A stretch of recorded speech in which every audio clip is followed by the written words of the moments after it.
Today on Dave Eats the World, we're gonna be making chawanmushi using a microwave. Chawanmushi is a Japanese steamed egg that has the texture of silky tofu. This is a good way to mix things up if you're tired of traditional scrambled, sunny side up, and boiled eggs. The best part is it's ridiculously easy to make. To start, we'll be cracking 6 eggs into a container.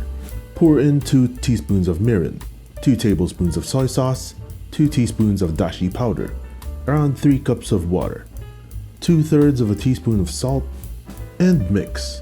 You can add in some mushrooms, seafood, or any other protein you want at this stage. I'm going to be making it plain.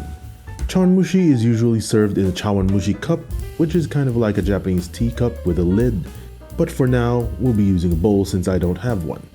My microwave runs at 1000 watts, so I'll be running it at 40% power for 15 minutes.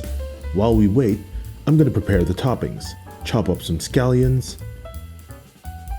In a saucepan, add in a tablespoon of soy sauce, a tablespoon of mirin, and a tablespoon of sake. Let it simmer for a bit until the alcohol has evaporated. Take it off the heat and set it aside. As an experiment, I'll be making one chawanmushi by steaming it the traditional way. I'm covering the top with foil so that the steam doesn't go inside. Put the bowl on the pot, or in this case a wok with a steamer rack and some water. Cover the pan and cook it on low heat until the mixture has set, around 15 to 20 minutes.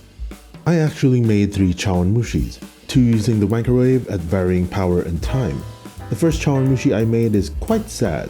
The microwave ran too hot, so the texture of the egg is really rough. The liquid split from the egg mixture as well. The second chawanmushi I cooked using the microwave is made using 20% power for 18 to 20 minutes. This yielded a better texture on top because of the gentler heat. The chawanmushi I steamed had a couple of holes on top. This is because the heat wasn't gentle enough to cook the eggs all the way through while keeping the top smooth. Unfortunately, in all 3 chawanmushis, my dashi powder has clumped up a bit, so there are visible specks of it on the top layer. This only affects the visuals of the dish, but not the flavor. Nothing a little cover-up won't fix. For the first one, we'll drizzle it with some sauce, and top it with some scallions. For the second one, I had some burnt garlic oil left from my garlic rice video, and I'm going to pair it with some shallot sauce. This is like pre-made caramelized onions. You can put it on anything as a topping, even plain rice. What we have here are 2 perfectly acceptable chawanmushis.